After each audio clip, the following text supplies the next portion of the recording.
Welcome back sihleleni la sikhona KZN News Talk and ngihlezi nayo uMageba omkhulu imeya yalapha eMlalazi. Siyabheka njengoba ziningi izinto akade zenzeka naseshowe ingakho ke meya ikhona ukuthi sinike isithombe sigcwele kumlalazi ukuthi ke iprogress isikuphi malana nomsindo wakhona kodwa ke kuhle ukubona ukuthi kune progress ke kune ma development asekhona ukwenza ukuthi umasipala ukwazi ukusebenza ngokugcwele.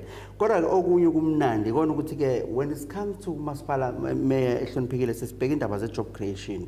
Ongathi imela ama program ePWP no CWP asizile ukukhuphula inamba zabantu abathole amathuba. Awunisinike ukuthi nikuphi lapho kwazise phela ukuthi ishowe alifane no Richards Bay noma neTheku.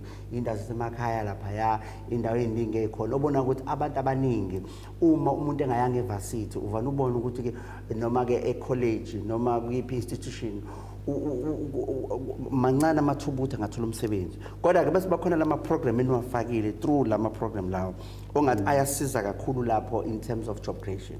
Awuthi kunaba ngalayo program. Umsakazi nababukele emakhaya siyalazi usizo libhekene nabantu bakithi. Eindaweni la kungekho khona ama heavy industries. Ama industries akwazi ukuthi absorb abantu abaningi. Thina ke lapha kulo masipala esikuwona asinawo ngempela ama heavy industries njengakwamanye amadolobha. So uma ukhuluma ama industries ukhuluma ngama light industries. So kubalekile ukuthi sibe nendlela yokucomplementa izinto ezemsebenzi. Kulokhuzana kuhlelo olwaziwayo ke likahulumeni kufanele sizame ngayo yonke indlela ukuthi okungenani abantu babe nayo into ezothi ngensuku ezithile bayakwazi ukuthi besebenze bekwazi ukuthi bethole isinkwa emakhaya. Lapha ke kumasipala waseMlalazi sizama ngayo yonke indlela ukuthi ngoba abantu baningi abahluphekayo siphushe ngayo yonke indlela sikhulumisana neminyango efanele nathi futhi siqhamuka nendlela obuchule obuthile ukuthi bande laba bantu. Ngikhuluma nje uma sikhuluma ngabasebenzi abaku CWP ba over 1000 esilokhuzana esikwazi ukuthi nje siba absorbe besebenza ngapha kulolo hlelo bese kuthi uma uya ku EPWP ba over 600 imizamo ke leyo eqhamuka ngendlela eziningi eqhamuka ngosizo oluvela kwa public works iqhamuke ngendlela umasipala azoba creative ngayo ukuthi mhlambe eke sidile nezinto ze waste emakhaya abantu bekwazi ukuthi bedile ne waste emakhaya beqoqele ndawonye behole ngokwenza lo msebenzi. So izona zinto lezi siconcentrate kakhulu kuzona ezintweni ezithinta imisebenzi. Kodwa ngiyafisa msakazi ukuthi ababukele emakhaya bazi ukuthi lena ama interventions into ebaluleke kakhulu iyona leseke saqala kakhulu ukuthi siqinise kuthini abantwana bethu bafunde. Bese ukuthi uma sebefundile bengabi abantu abafuna ukufuna imisebenzi babe abantu abazokwakha amathuba emisebenzi bona. Siqinisekisele sabeka yonke infrastructure kulo masipala ukuthi bekwazi ukuthi leyo nto yenzeke. Sikhuluma nje baningi sesibaqeqeshile osomabhizinisi abancane ukuthi bekwazi ukuthi bakhe bebe namabhizinisi abo amabhizinisi viable abekwazi beqashe abanye abantu.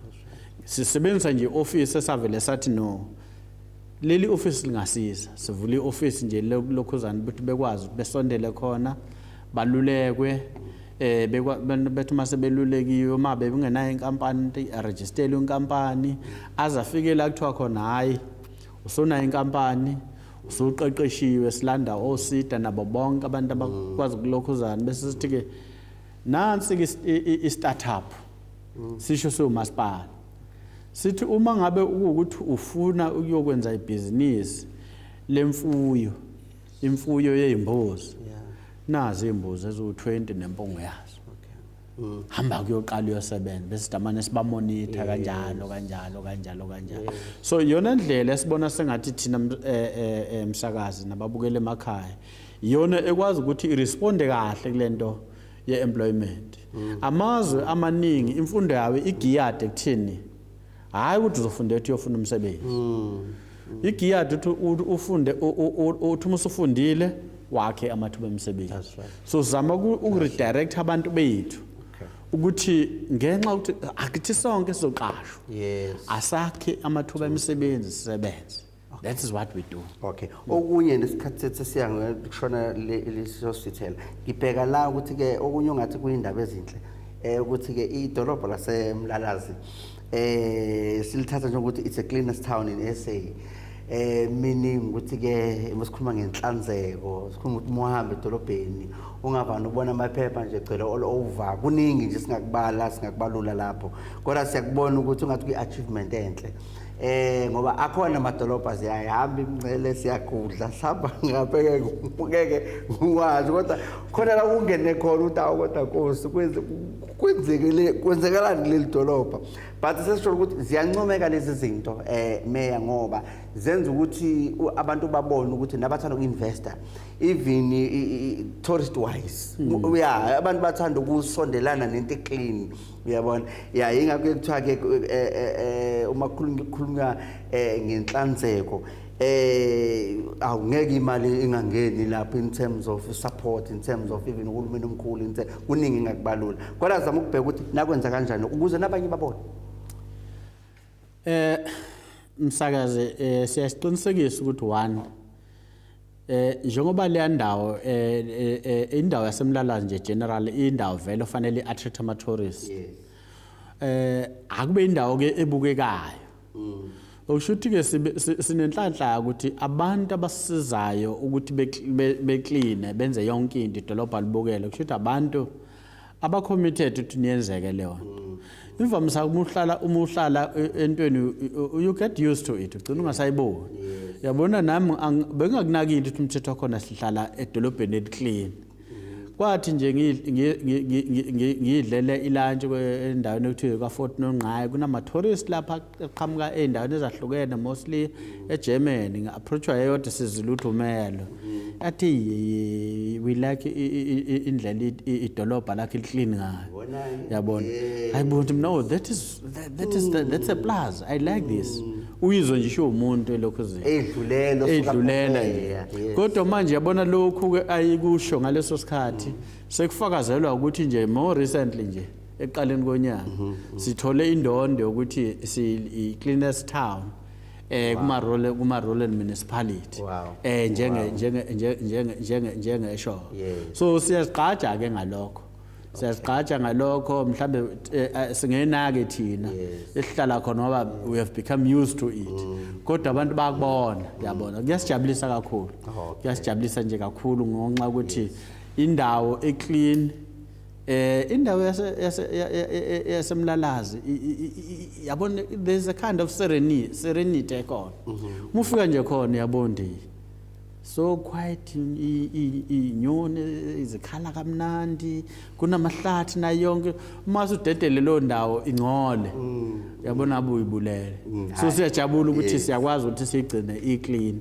futhi ngiyafisa ukuthi ngibonge nje nabasebenzi bakamasipala abaqikelelana laba bazi bebasize ukuthi libe clean edolobha ukuthi sifinyelele ukuthini sizesithola indondo aqalike sekwenzeka nangaphambili oshuthi umthetho khona siphila impilo nje njalo ukuthi mhlambe ke maseke njambala isikhathi sesiphelile meya ukuthola ukuthi ke kune IDP program ezayo ukuthi abantu nizobenza kanjani babe ingcenye ngoba siyazi ukuthi kakhulu masikhuluma ngeIDP abantu umphakathi kufanele uparticipate ukuze ama program enizoqhamuka nawo abantu babe khona kube ama programs asho abantu nje kafishane yes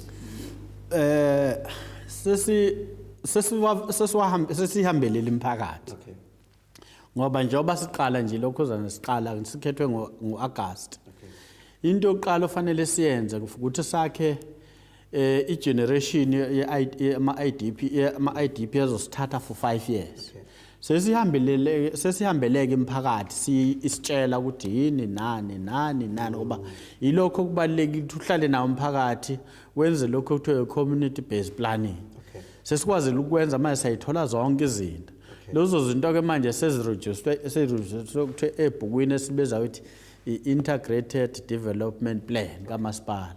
Sesikwazile futhi lokhu zanokudonsa eminyango yahlukahlukene ukuthi yini ezoyenza yona. Leli bhuku seli ready manje ukuthi sikwazi ukuthi sibuyele emphakathini ke sithi nazi izinto enikhulume ngazo. Bese sithi ke ngokwama budget esinawo singakwazi ukwenza okungaka nge-financial year ethile, sazi ukwenza okungaka nge-financial year ethile size kuyofika ku-2022 because ngenxa ukuthi le fourth generation nama-IDPs kusuka ku-2000 ekushuthi ke iyoziphela uku-implementa ngo-2022.